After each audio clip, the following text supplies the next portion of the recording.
Mic drop. Ikaw pala nag-ito. Nakita ko yung mga pa-smice mo kagabi. Ang ano lang yun. Oo, kasi tinatanong nila sa akin kung ano daw yung kulang kay Ate. Sabi ko wala namang kulang sa kanya, pero sana hindi niya baguhin yung authenticity niya. Maria Atisa Manalo celebrates! Mag-add lang siya ng konti. Gusto ko yung makita siya yung smice. Tapos nakita ko siya agabi. Sinasabi ko, umiiyak ako sa live ko agabi kasi tuwan-tuwa ako. Kasi nire-represent mo hindi lang sarili mo, pati tayo at buong bansa natin. Thank you for that. Thank you. Tulad nga na sinabi ko, yung ganyan gown mo, hindi mo kailangan ng mga sequins, rhinestones, or whatsoever. Ikaw yung accessories ng damit.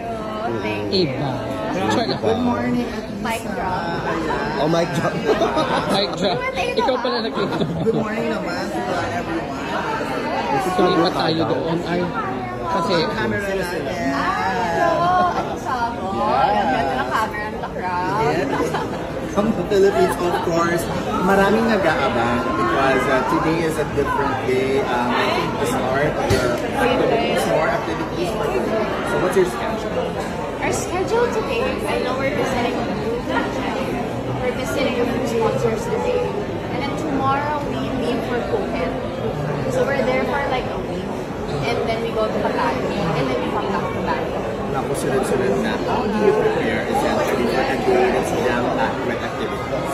I try to get as much sleep as I can. And eat as much as I can in a way na parang pag-uday maghawak pala, kailangan ko na talagang bumili ng tripod.